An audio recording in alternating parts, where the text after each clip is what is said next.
Hello Wide School, welcome back to our tutorial today. Today I will teach you how to create different lines using a piece of paper, crayons, or if you don't have crayons you can use oil pastels and watercolor as well because we're going to paint it in the end. So I have these different colors for watercolor. You would also need water right here and the paintbrush. And for extra, we're gonna make a kind of like a carpet or a rug using a piece of yarn. As you can tell, I have different color ones here. And if you have a hole puncher at home, then you can just punch holes on your paper and then tie them in the end, like with knots, okay? So first, we are going to use our crayons. This works well with watercolor because it's waxy and then it'll repel the colors. And if you don't have crayons, you can use oil pastels as well. So we're gonna do some different lines, okay? And then create a whole series of different lines right here, different kinds, and then after that we're gonna paint in between, okay? So, some of the lines that you need to learn are, I'd say straight lines, dotted lines, dashed lines, wiggly lines, loopy lines, castle lines. There's so many of them, right? There's some wavy lines. They have some that's called Mickey Mouse ear lines, all right? So we'll try a few of those and then we'll draw them first and then we're gonna paint in between, all right? So these are all, parts of the elements of art, and this is one lesson that we're gonna do for this week, okay?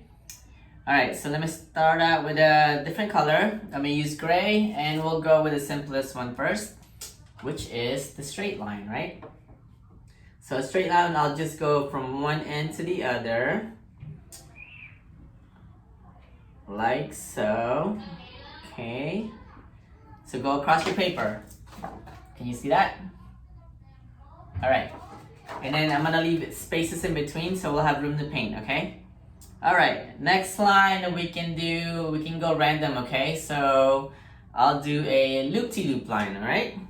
So basically you just create loops, loops, loops, loops, loops.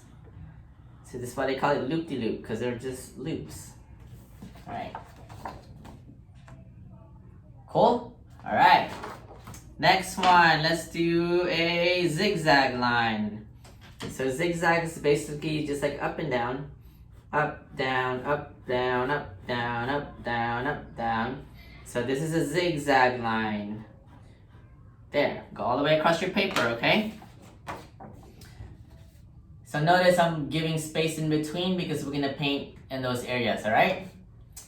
Okay, next line, I'll do a dash line. So dash line is kind of like a road. So you go line, skip, line, skip, line, skip, and go all the way to the end of your paper. So it looks like a street, right? See that? Okay, good. And then next one, I will do a castle line, which is my favorite one because it looks like a castle. So you go up, side, down, side, up. Kind of confusing, but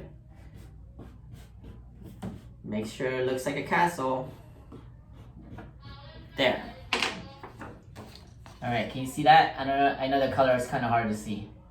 So it looks like a top of a castle, right? Okay, I think I have one more room over here. And for another line, last one, we'll do a dotted line. So this one's pretty simple.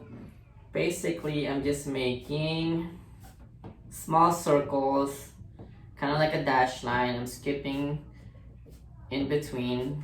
So circle, circle, circle, circle.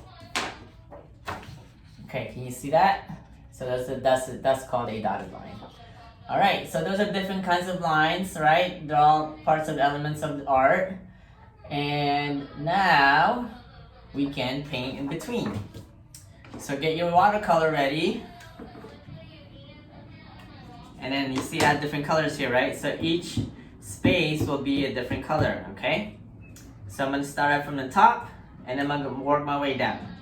So just wet your paintbrush and then scrub a little bit on your watercolor and just start painting each section. And you can paint on top of your crayons or your oil pastels because water and wax don't mix. So it's okay if you paint on top of it because they won't mix together. See that? Alright, so just make sure they're smooth and you get all your white spots. And then I'm done with that. I'm gonna wash my brush. And then I'm gonna go to the next color. And then I'm gonna go to my next space. Just make sure you don't cross to your next space, okay?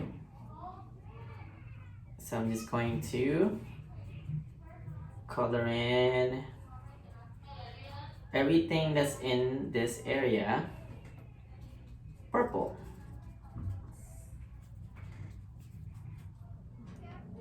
And then if it starts getting too dry, then add more water and then get more color. See?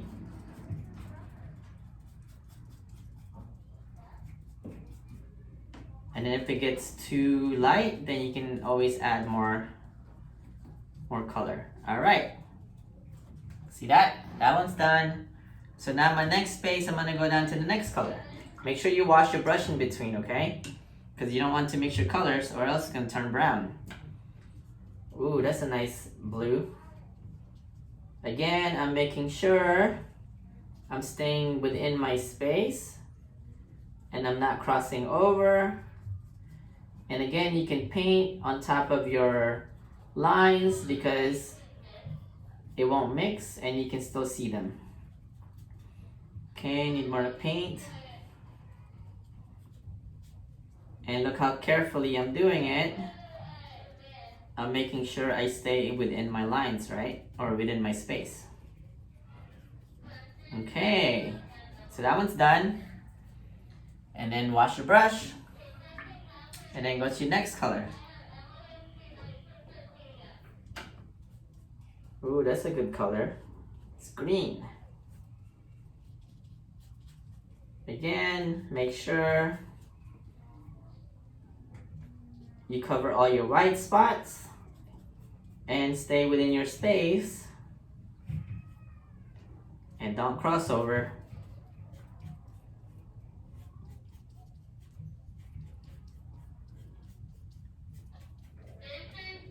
Okay, I'm almost done.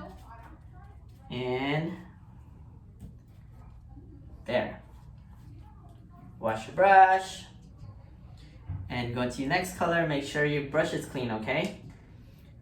Especially when you're using light colors because the dark ones are too strong. Okay, so next one is my yellow. Very nice looking yellow, super bright.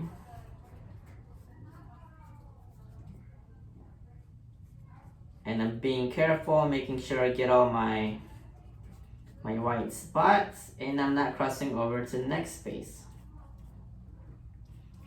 And then if it's starting to get too light or too dry, add more water or add more paint.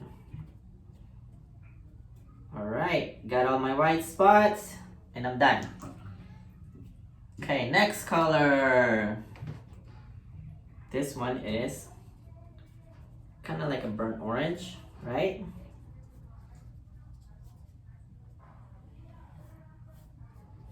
Making sure I get all my white spots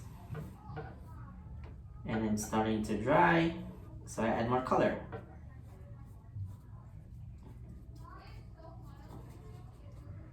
A little bit more. And then there. Okay, starting to look good, right? Like a rainbow. All right, last space. Wash my brush and go to my next color. And and this is kind of like a maroon red. And you can paint your holes as well. And it's okay if you get it on your table because it's just watercolor and it will wash right off. Oops, starting to dry, so I just added a little bit more water. See that? And it works again. There. Pretty much done. So this is all my colors and my lines, right? Finished painting it. And now, I know you should let this dry first, but that's gonna take forever. But I'll show you a few things to do with your yarn. With the holes, you just put the string inside your holes. So I'm gonna move my paper, okay? And then stick it inside the holes, your string, and pull it on the other side, all right? And just make a knot. Do you know how to make a knot? You just make a circle and then put one in the middle and then pull. See? And do it twice so it doesn't come off. So make a circle and then put one in the middle and then pull. There. So that's one. And try to fill in all your holes with your strings. So make a circle, put one in the middle, and then pull. And then do it again. Make a circle, put one in the middle, and then pull. See that? So now I'm making my knots, okay? I'll do one more and I'm gonna show you up close so you can see better. So make a circle, put one in the middle, and then pull. Do it twice. Make a circle, put one in the middle, and then pull. All right. So on your time, when it dries, I want you to do this and fill up all your holes, okay? So let me show you what I did. All right, you see that? So that's what I'm talking about, putting yarn on the bottom of your paper with holes. So in the end, you can make this rug or carpet looking thing, okay? All right, well, that's it for today for our lesson. I hope you enjoyed it and you learned your lines today, and then learn how to use watercolor properly and learn how to use a knot and make a rug out of your paper, okay? So I'll see you next time. We'll have a new project, and hope you guys are staying well and clean, and see you soon. Take care. Have a good one. Bye.